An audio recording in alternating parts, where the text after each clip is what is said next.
¿Hasta cuánto sería el límite que estuvieras dispuesto a sufrir y sacrificarte por Cristo? Es una pregunta que todos debiéramos hacernos y reflexionar durante esta semana.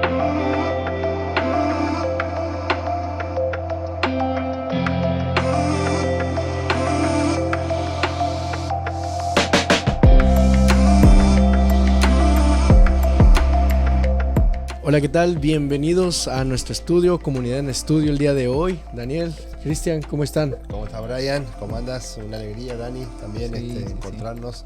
Siempre lindo estar entre jóvenes. Cuando nos juntamos los jóvenes de 30 más o menos. Los jóvenes de 30 casados. 30 años casados, ¿no? También eres joven, joven. El 30 se repite de una u otra forma, claro. Sí, no, súper contento ahí, Brian, por estar aquí juntos para compartir la palabra, ¿no? Y poder tener este momento de diálogo, y esperamos que también sea una bendición para cada uno de los que están escuchando, ¿no?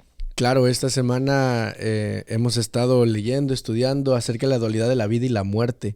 Y el estudio que hemos de seguir en estos próximos minutos nos lleva a pensar y a reflexionar, claro, del sacrificio que Cristo hizo en la cruz por nosotros para salvarnos, pero también el ejemplo de Pablo al hacer la misión aquí en la tierra, ¿verdad? Pero antes de poder entrar un poquito acerca de ello, vamos a ponernos en contexto. Estamos hablando de la carta de los Filipenses, que va a estar estudiada en los primeros capítulos 1 y 2, para que nos puedan ir siguiendo a lo largo de este estudio. Sin embargo, vamos a empezar con la primera pregunta, que es justamente la que dialogaba al principio del podcast el día de hoy. ¿Hasta qué punto estaremos dispuestos a dar y hacer o entregar de nuestra vida por Cristo Jesús?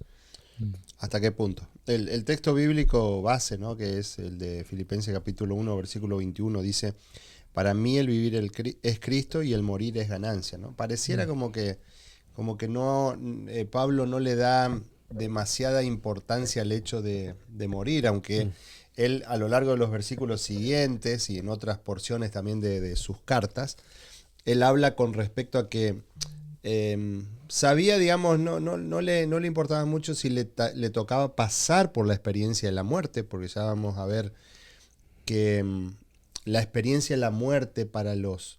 Siempre digo que la muerte para los hijos de Dios es como un ser apartados, ¿no? Una pausa, digamos, ¿no? Sí, aparte de ser una pausa, aparte de que sabemos que los muertos están como en un estado de inconsciencia, los muertos nada saben, no será algo eterno, sino que es transitorio nada más. El hecho de que nosotros pasemos al descanso, el Señor nos está apartando, nos está como dejando ahí en el sepulcro, pero esperando algo mayor, y eso es lo bueno, ¿no? Claro. Para los seres humanos que quedan, hay mucha tristeza, ¿no? Pero para el que muere nada sabe y solamente está aguardando el día que el Señor lo resucite, lo vuelva o lo traiga otra vez a la vida, que será el momento de la segunda venida. Ahora, Pablo nos dice aquí en los versículos que siguen que él prefería incluso seguir viviendo por causa de lo que tenía que hacer, que era el propósito máximo por el cual él había sido llamado por el Señor, que era ser un predicador, ¿no? Entonces dice, a mí si me toca morir, bien, perfecto, para mí el morir es ganancia. Pero quiero seguir viviendo también por causa de vosotros, dice, porque tengo que seguir todavía con mi misión, ¿no? Entonces, cualquiera sea lo que nos toque vivir, a veces, esto, claro, es difícil de entenderlo, de aceptarlo, porque cuando una persona está pasando por un tiempo difícil de salud, hoy en estos días estamos pasando por un momento difícil aquí como iglesia, con nuestro compañero y amigo el pastor Francisco, y toda la familia y todos nos aferramos a la oración para que los doctores lo puedan sacar adelante, pero dialogamos con Inés, decir, bueno, ¿qué pasa si no? Claro, es doloroso, es triste, pero aquellos que han sido hombres de Dios, aquellos que han estado tomados en la mano de Dios, sabemos que aún esa condición de la muerte, como dice el apóstol Pablo aquí, es ganancia. ¿Por qué? Porque esa persona ya es apartada, ya es colocada esperando la venida del Señor Jesús, ¿no? Para los que han vivido en Cristo, ¿no? Porque, y ahí está tu pregunta, Brian, y me acordé de algo que compartiste, creo que fue tu primer sermón aquí, de que a veces nosotros decimos, bueno, estoy dispuesto a morir por algo, por una causa, ¿no? Morir por Jesús. Estoy dispuesto a darlo todo, a morir, pero quizás no estamos dispuestos a vivir por, ¿no? Porque Pablo estaba dispuesto a morir por Cristo porque estaba dispuesto a vivir por Él, ¿no? Y a realmente morir al yo, porque a veces también es un desafío vivir por Cristo con tu ser entero, ¿no? Y creo que Pablo dice esto después de decir, para mí vivir es Cristo, morir es ganancia porque yo vivo por Él. Y yo creo que ese también es un desafío, ¿no? Entonces, para hacer el outline, como dicen los gringos, ¿no? En esta temática hemos hablado un poco acerca de que nosotros como cristianos, como seguidores de Él, como discípulos de Él, estamos dispuestos a morir. Y pareciera la salida difícil, porque ¿a quién le va a encantar morir? Yo creo que a nadie, ¿verdad? Pero como que la puerta falsa detrás de esa decisión es que realmente es más difícil quedarse vivo en este mundo. Hablaba con Israel, a mi amigo, el que ustedes conocen que estudia teología, cuando él contaba su experiencia acerca de cuando perdió a su hermano y que su hermano, él se fue con la paz de Cristo, de que yo ya gané la batalla y me voy tranquilo porque el Señor ya me llamó, ¿no? Entonces la familia, como usted mencionaba, queda doliendo, pero es verdad, él había sido elegido ya para el descanso, para poner esa pausa, ¿no? Entonces la batalla queda para los que estamos vivos. Y justamente Pablo da esa diferencia, esa dualidad del pensamiento de que espérate, si estás vivo en este mundo es porque todavía hay un propósito, hay algo que el Señor quiere que hagas, pero tienes que estar dispuesto a pagar el precio. Y él habla justamente de gozar los sufrimientos de lo que padece. Y me hace recordar lo que dice el libro de la primera epístola de Pedro, capítulo 4, versículo 12, si no me equivoco, que dice, amados, no sorprendáis del fuego que ha de venir sobre vosotros. Y en el versículo 13, 14 dice, para que seáis participantes de los padecimientos de Cristo. Entonces pareciera que hay esta congruencia entre los seguidores de Cristo, de estar dispuestos a sufrir lo que Él sufrió, a pasar lo que Él pasó.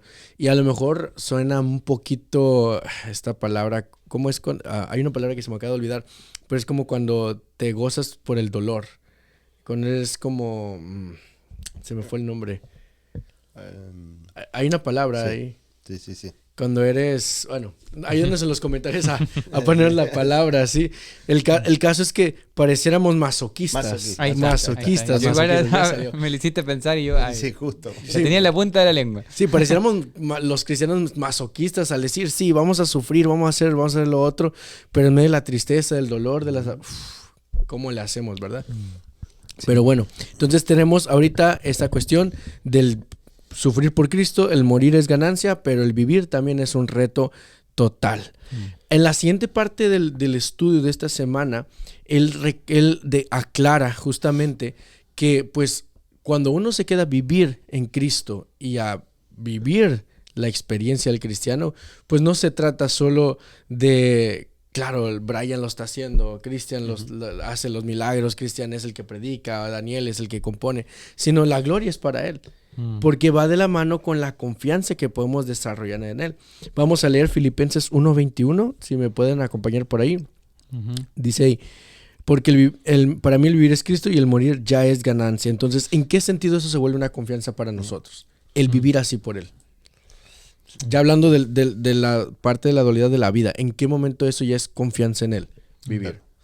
Una cosa interesante es cuando, bueno, el apóstol Pablo en todo momento él daba gracias al Señor por lo que el Señor hacía con él, sea blanco o sea negro. Okay. ¿Sí? Cuando vamos, por ejemplo, así al texto de 2 Corintios capítulo 11, versículo 23 al 27, dice, en azotes sin número, dice, en cárceles más, en peligro de muerte muchas veces. De los judíos 5 veces recibí 40 azotes menos 1. 3 veces fui azotado con vara, 1 vez apedreado, 3 veces naufragué, 1 vez y un día pasé a la deriva en alta mar. Pablo era un duro de matar. Anduve de viaje muchas veces, estuve en peligro de ríos, en peligro de salteadores, en peligro de los de mi raza. Fíjense qué interesante esto, me llamó la atención. Lo había leído, pero nunca le había prestado atención como tal, ¿no? Sinceramente, primera vez que me detengo puntualmente en esto. Dice, en peligro de los de mi raza, dice, ¿no? Y en peligro de los gentiles. O sea, a veces, claro, puede ser que nosotros recibamos más ataques de los que De los nuestros. De los nuestros. De nuestra familia, golpeados De nuestra por familia. nuestros hermanos. Puede pasarte esto en la iglesia, puede pasarte esto en tu propia familia. Tú dices, Y es donde más te duele. ataques de parte de tus hijos. ¿Sí? Claro. Pero si yo los crié, yo le di la vida, ataques de parte de tus propios padres, aparte de ataques de parte de tu propio esposo que te eligió para cuidarte, aparte ataques de parte de tu propia esposa, quien en el altar dijo que iba a estar contigo. Entonces, estos ataques muchas veces son los más dolorosos, ¿no? Sí. Y Pablo sabía de esta experiencia. Sabía de los ataques de los otros, de los gentiles. Peligro en la ciudad, peligro en el desierto, peligro en el mar, peligro entre falsos hermanos. Falsos hermanos, wow, ¿sí? Interesante. En trabajo y fatiga, en muchos desvelos, en hambre y sed, en muchos ayunos, en frío y desnudez, ¿no? Él sabía, pero una de las cosas que él siempre hacía era magnificar a la persona de Jesús. ¿Qué significa vivir en Cristo? Es que a pesar de que nosotros vamos a pasar por estas cosas, y Pablo era el que, número uno, que sabía y se anotaba esto, él en todo momento magnificaba el nombre de Jesús, porque sabía que aún estas cosas le ayudaban a fortalecer su fe. Y él hasta el último momento, ¿sí? Hay un capítulo que a mí personalmente me encanta, el capítulo 50 del libro Hechos de los Apóstoles, que se llama El condenado a muerte, que de paso, bueno, este sábado voy a hacer una referencia y voy a leer una cita bien interesante. Ya nos dio un spoiler del tema, no se lo pierdan. Venga, no te quedes. Él habla de esto, ¿no? De lo que significa estar viviendo con Cristo aún en el instante final de su vida. Okay. Siendo llevado por los mismos verdugos hacia el momento de la muerte, él les iba predicando, y el NIV dice que aún en ese momento se convirtieron aquellos verdugos que lo estaban llevando, los que lo estaban para matar, ¿no? Uno dice,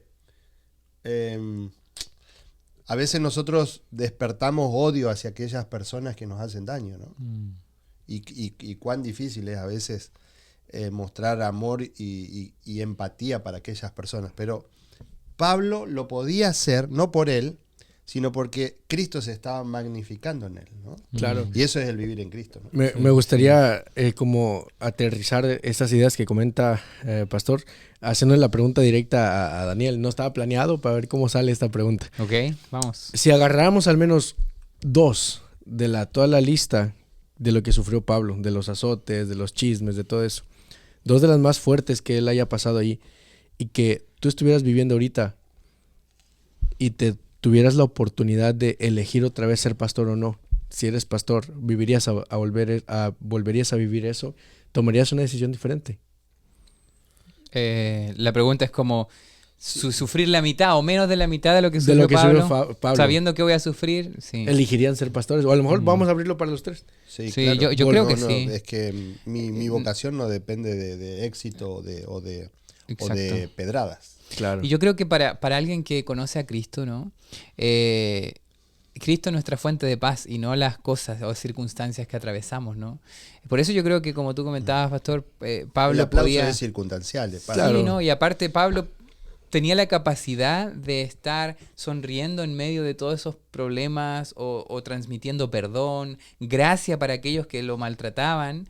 Llegó a un nivel, ¿no? O sea, era Cristo en él. Y uno de mis textos favoritos, 2 Corintios 12:9, ¿no? Pablo sabía su debilidad y que en su debilidad el poder de Dios se estaba perfeccionando a tal punto que él podía enfrentar lo que tú comentabas, ¿no?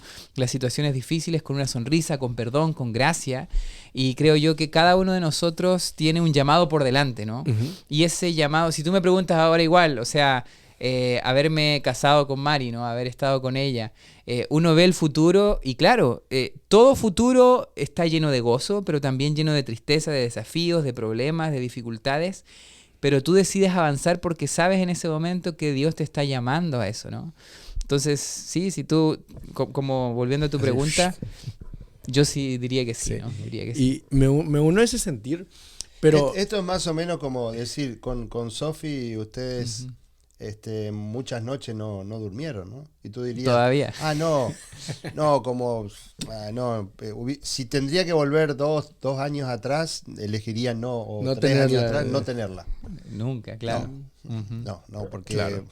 es mucho más el gozo que El lo que a amor, uno le el toca amor. pasar. Y hago esta pregunta y también para nuestros amigos que nos están viendo en las redes sociales, coméntenos ahí abajo un poco de sus experiencias, porque al leerlas nosotros nos damos una retroalimentación o feedback acerca de lo que estamos platicando en este momento.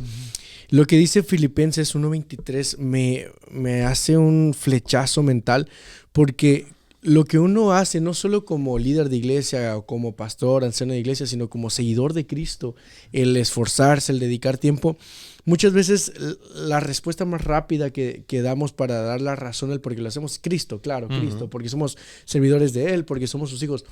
Pero hay una segunda razón que me llama muchísimo la atención que hace Pablo. Por amor a vosotros, dice ahí. La misión, ¿no? A vosotros. O sea, porque dice, dice 23, porque de ambas cosas estoy puesto en trecho, o sea, estoy bien puesto para hacerlo, teniendo deseo de partir y ya estar con Cristo, lo cual es muchísimo mejor. O sea, él acepta, si yo voy a descansar, lo primero que voy a ver es Cristo otra vez al resucitar. Estás leyendo y ya. Filipenses 1, 23 y 24. Sí. Sí. Pero dice, pero quedar en la carne es más necesario por causa de ¿qué? De vosotros. De vos. La palabra causa ya la platicamos, todas las aflicciones, todo el sufrimiento, pero ahora esa palabra vosotros. Esto que se hace, las grabaciones, las predicaciones, la misión, es por amor a nuestros prójimos. Esa es la razón como que desencadena el amar a Cristo. El amor que le tenemos a Cristo no es solo lo que nos mantiene como fieles y vivos, sino también el amor al prójimo. Y creo que dialogando con otros amigos pastores durante la semana, eso es lo que caracteriza el corazón de pastor. Y no es algo que lo estoy cerrando solo a quienes estudian teología, a los que son ministros, sino es algo a que incluya todo anciano de iglesia o líder de iglesia que está dispuesto a servir. Y el corazón de iglesia, sí, porque claro. esto es lo que el apóstol Pedro habla del sacerdocio de todos los tal creyentes, cual. ¿no? Entonces, todos tenemos una misión, ¿no? Ese corazón de pastor es necesario que nosotros lo podamos desarrollar para poder vivir, dar la misión y darlo todo por él y por ellos, ¿verdad? Y esa misma línea nos pasa a una siguiente sección del estudio de esta semana acerca del por qué a veces nos cuesta comportarnos como nos comportamos.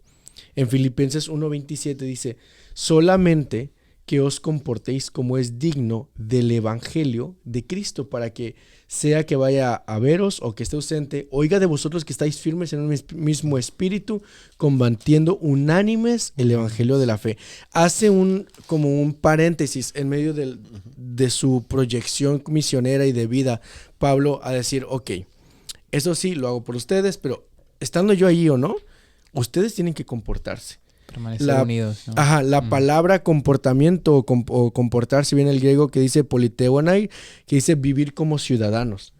Pero a veces es muy contraria nuestro comportamiento que tenemos aquí en la tierra con el que se espera de nosotros aquí en la tierra porque pertenecemos al cielo.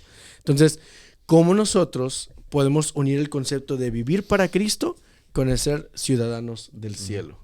Yo creo que aquí Pablo dice algo que a mí me gusta mucho, que es, dice para que, o sea que vaya a veros, o que esté ausente, ¿sí?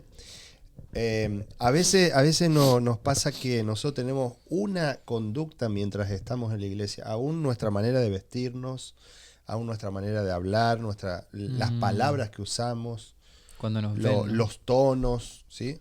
Hay personas que hasta se vuelven como más poetas en la iglesia, hermano, y todo, no sé, y una cosa así, y hasta impostan la voz, ¿no? Y cuando están afuera, uno los desconoce totalmente en sus trabajos, en sus actividades. Perdón que le interrumpa, pastor, no olvide la idea, pero me conectó con un video que vi esta semana de tipos de cristianos, y se pareciera que el tipo de cristiano que usted está describiendo ahorita es el Spider-Man. Sí. El tipo de que es superhéroe en la iglesia, pero se quita la máscara y ella afuera. Sí. Bueno, más o menos pasa eso, ¿no? Con en muchos momentos. Claro. Es decir, mientras estamos en cierto lugar, nos pretendemos comportarnos de una manera. Y Pablo habla de eso, ¿no? Aunque yo vaya a veros, dice, quiero que se comporte de una manera. Y si yo no voy a veros y estoy ausente, porque claro, Pablo era una referencia para ellos, ¿no? Y lo tenían en alta estima, y no es que se tenían que comportar correctamente porque Pablo venía, tenían que comportarse porque eran hijos de Dios, ¿no? Entonces, decir que nosotros entendamos que nuestro comportamiento debe ser en todas partes igual. Claro. En nuestro trabajo, si nosotros estamos estafando a la gente, si nos toca, no sé, trabajamos colocando cerámica, decir, no, voy a poner esta cerámica con un poquito menos de cemento para ahorrarme, y no, que lo que hagamos siempre sea de la mejor manera, en el trabajo que hagamos, sin estafar a la gente, sin maltratar a la gente, sabiendo que estamos en la iglesia, o que estamos fuera, o que estamos en nuestro trabajo, o que estamos en nuestro estudio, o que estamos en nuestra casa, en nuestra familia, ¿no? Uno de los principales motivos por los cuales que los jóvenes argumentan, por los cuales no quieren volver a la iglesia, es por la falsedad que ven en su propia casa. ¿No? Claro. La dualidad. Si algo no tienen los jóvenes, es falsedad, ¿sí? Entonces, esa falsedad que ven en la casa, en los padres y en los adultos, ¿no? Otros adultos. En general, ¿no? Claro. En general, en la iglesia, de los mismos líderes, lo que hacemos, cómo nos comportamos los líderes en la iglesia, cómo nos comportamos fuera. Entonces, esa dualidad hace que las personas se alejen, y esto es lo que Pablo estaba diciendo: tengan cuidado, compórtense siempre de la misma manera, no si yo sean estoy congruentes, o si no estoy, sino como ciudadanos del reino, su preocupación, ¿no? Como ciudadanos del reino de los cielos. Y él destaca el aspecto de la unidad, ¿no? Cómo tener unidad. Y me gustó mucho ahí un texto de Testimonios para la Iglesia en la página 222, que dice que la desunión en realidad proviene del orgullo. Esa es la principal fuente de desunión en la iglesia, ¿no?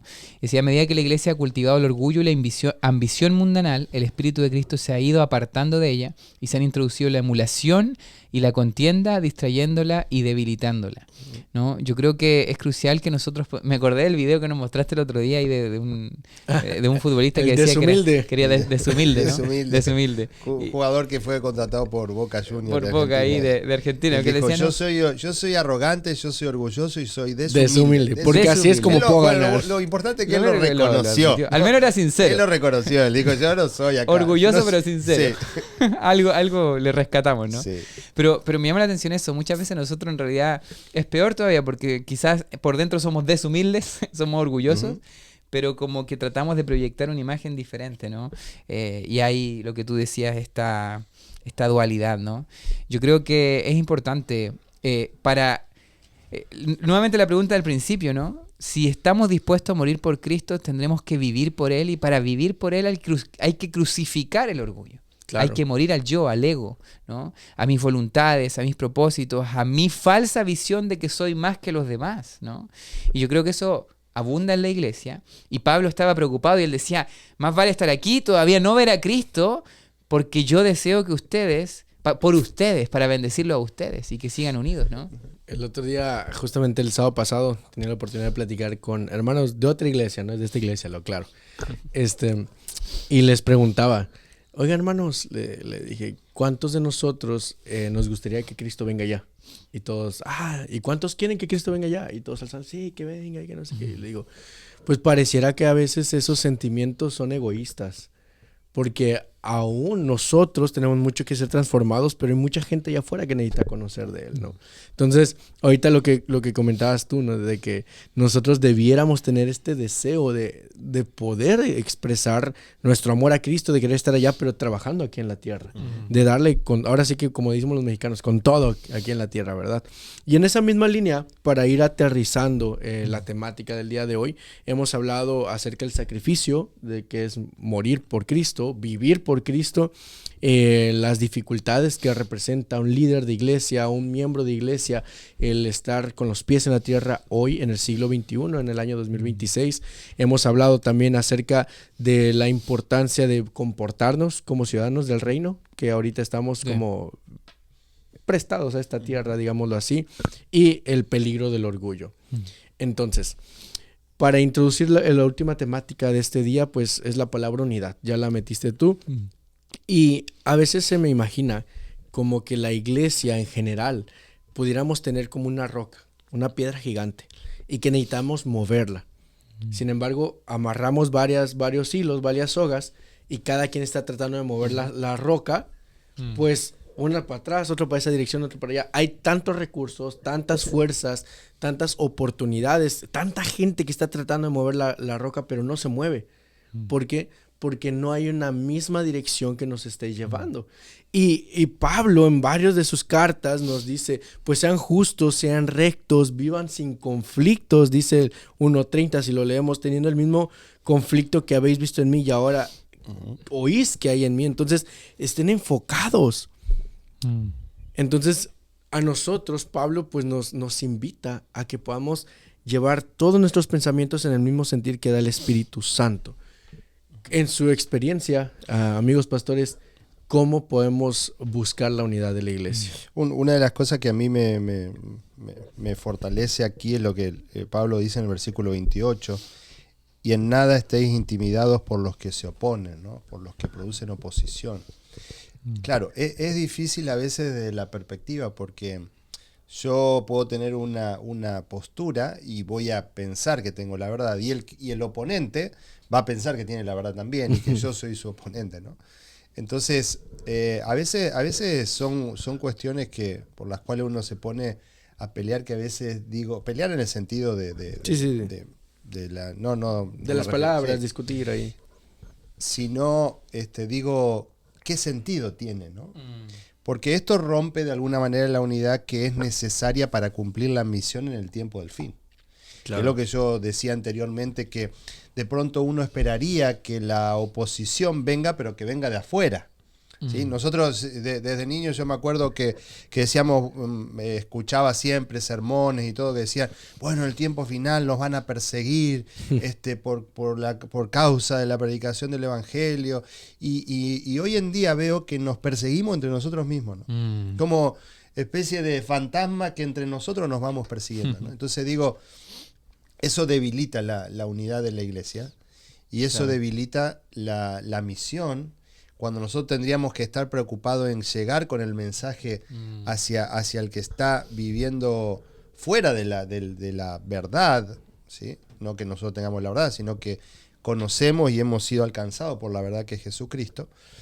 Entonces estamos ahí tratando de argumentar con el que está al lado con respecto a temas tan básicos como son, por ejemplo, la gracia, ¿no? De qué manera se manifiesta la gracia, y aquellos grupos que se levantan en cuanto que son grupos del tipo perfeccionista en el tiempo final, que sabemos que va a haber cada vez más, y se están levantando aún dentro de nuestra iglesia esos grupos. Entonces, ¿cómo hacemos nosotros para mantener la unidad y decir, concentrarnos en lo que nos tenemos que concentrar, y que el diablo no nos divida para debilitarnos, ¿no? Porque eso es lo que él quiere, ¿no? Sabes que me hiciste pensar en algo súper interesante. Yo cada vez más pienso que la estrategia del enemigo en estos últimos tiempos es que nosotros confundamos al verdadero enemigo, ¿no? Y cómo se da esto, las personas están cada vez más polarizadas, ¿no? Abrazan ciertas tendencias, ciertos sistemas de creencias, ¿no? Y en la misma iglesia están los que apoyan esto y los que no apoyan, y pareciera ser que entonces tenemos que combatirnos unos con otros. Yo creo que el gran riesgo de confundir al enemigo es esto: empezar a pelearnos entre nosotros y dejar de alcanzar a un mundo que necesita ser alcanzado, ¿no? Entonces, cuando pensamos que estamos combatiendo una ideología, una creencia, y estamos incluso separando al hermano, y más nos alejamos unos de otros por ciertas tendencias que ni siquiera a veces son bíblicas, perdemos de vista esa unidad, ¿no? Entonces, como tú dices, o sea, tenemos que tener claro quién es realmente el enemigo, contra quién estamos peleando, pero más que eso, tener claro quién es nuestro Señor, quién es y qué estamos llevando. A veces nosotros pensamos que la batalla se gana en pelear contra alguien, pero en realidad tenemos que pelear con Jesús para alcanzar a este mundo perdido, ¿no? Y eso creo que es clave. Eso que estás comentando me lleva incluso a un pensamiento como lineal en lo que estás mencionando, y yendo un poquillo más allá a lo mejor, es nosotros mismos le estamos dando ese poder a Satanás. Recordemos que Satanás ya es un enemigo que ha sido vencido. O sea, Cristo ya lo sentenció, ya ganó la guerra en la cruz. Y nosotros mismos le damos ese poder al darle rienda suelta a las discusiones, a las desuniones. Marcos 3:25 literalmente dice, si una casa está dividida contra sí misma, no va a permanecer. Entonces, eso es lo que nos puede estar sucediendo como iglesia. Que en vez de estar enfocados en una experiencia vivencial con Cristo Jesús por el resto de nuestras vidas hasta que Él venga y nos levante y a los que murieron en Cristo también los levante, nos distraemos dándole ese poder al enemigo con peleas vanas y peleas que en esta iglesia, y cuando hablo iglesia no hablo de Central del Valle, sino en general la iglesia adventista, ¿no? Y cualquier otra iglesia que sufre los mismos problemas, ¿no? Nos distraemos tanto que desgastamos el servicio que le podemos dar a Cristo. Entonces, el consejo de Pablo, de la palabra de Dios, es pues, lo voy a decir a lo mexicano, a lo Brian, a lo que siento yo, es deja de perder el tiempo y concéntrate en Cristo Jesús. Así es. Voy a decirlo al modo conferencia de Texas y va a sonar muy promocional a la conferencia de Texas, pero escuché en una de los ¿cómo se llama? Seminarios del pastor, eso fue del director de jóvenes, el pastor Ponciano. No, el de la Unión, perdón. De la Unión, Moody. El pastor Moody dice keep focus on the main things. Esa, no sé si te acuerdas, Daniel, cuando estamos, o sea, mantén tus ojos en las cosas que son importantes, en las que son prioridad. Y la número 1 es Cristo. Amén, amén. Pastores, sus últimas impresiones. Sí, yo solamente, Mateo 10:38, hay varios textos que están en esta parte de la unión, ¿no? Y habla acerca de tomar la cruz y seguir a Cristo, ¿no? Mateo 10:38. Yo creo que la cruz habla también de esa muerte al yo, al ego, al orgullo, todo lo que tiene que morir para que realmente vivamos en Cristo, porque es tan simple como eso. Pablo tenía una seguridad y una actitud frente a la muerte porque había conocido a la vida. La vida es Jesús. Cuando conoces a Jesús, conoces quién es la vida. Y ya no le temes a la muerte porque la vida nunca te va a abandonar. Jesús nunca te va a abandonar y comienza a vivir la eternidad desde hoy. Entonces, mi deseo es que ustedes también puedan tomar la cruz, puedan morir al orgullo, al yo, y muera lo que tenga que morir en este año, ¿no? Estamos todavía comenzando este año. Y que no le temas a nada. No le temas a las persecuciones, no le temas a lo que pueda venir este año, porque tu fuente de seguridad es Jesús, ¿no? Amén. Las palabras finales serían, no importa lo que pase, vivir o morir, estamos en las manos del Señor Jesús, ¿no? Yo sé en quién he creído, ¿no? Y esa experiencia grata que podemos tener, cada uno de nosotros, en nuestra vida personal, no importa las situaciones que estemos pasando en nuestra vida, el Señor te dice que Él está a tu lado, ¿no? Y para mí, el morir sería ganancia. Si tengo que seguir viviendo es para cumplir la misión para la cual el Señor me llamó, y seguir cumpliendo con esto, ¿no? Amén. Amén. Así es. Pues, familia, nos gustaría seguir platicando acerca de estos temas. Sin embargo, los tiempos en las redes son un poco contados y limitados, pero acompáñenos en los siguientes capítulos en las próximas semanas. Estamos felices de estar en Comunidad en Estudio y ha sido una bendición recordar el sacrificio de Cristo, pero también la invitación y llamado a vivir por el Señor Jesús. Nos vemos. Un abrazo. Bendiciones. Bye bye.